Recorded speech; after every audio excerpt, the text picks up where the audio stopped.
یہ پتا ہے شروع میں پی ٹی وی پہ آتے تھے تو کہتے ہیں جو جیو کے مالک ہیں نا وہ میرے پاس آئے, انہوں نے میرے گھٹنے کو ہاتھ لگایا کہ سر آپ جیو پہ آ جائیں. تو میں نے کہا جی میرا تو عہد نہیں توڑ سکتا, میرا تو ان سے کانٹریکٹ ہوا ہوا ہے, ان کا پیسے دے, ان کا پیسے ایسے نہیں ہے, کانٹریکٹ نہیں توڑنا. تو میں نے اپنا پی ٹی وی کے ساتھ جو 3-4 مہینے بھی کانٹریکٹ کے رہتے تھے پورے کیے. پھر جیو پہ آپ کو پتا ہے 6-7 سال وہ غامدی پروگرام چلا. کہتے ہیں پھر جب چلا اور ہلچل مچنی شروع ہوئی تو علماء پہنچ گئے جیو کے مالک کے پاس.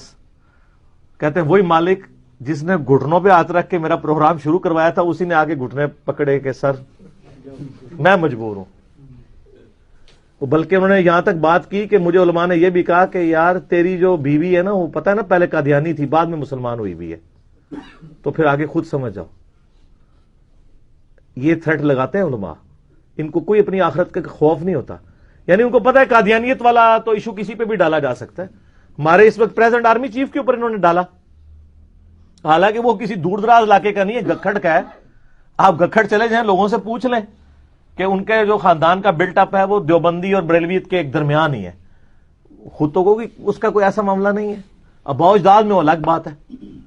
تو یہ فوراً, اور آرمی چیف پہ جب الزام لگا تو وہ عمرے پہ فوراً چلے گئے, وہاں جا کے انہوں نے سیلفیاں لی, گھر محفل میلاد کروا کے گلی محلے کے مولویوں کے ساتھ سیلفیاں بنوا کے انہوں نے فیس بک پہ ٹائی کہ بھائی منو سرٹیفکیٹ دے دو اسلام کا. تو جس ملک کے آرمی چیف کو علماء سے سرٹیفکیٹ لینا پڑے ایمان کا, وہاں میری اور آپ کی جان کہاں پہ محفوظ ہے؟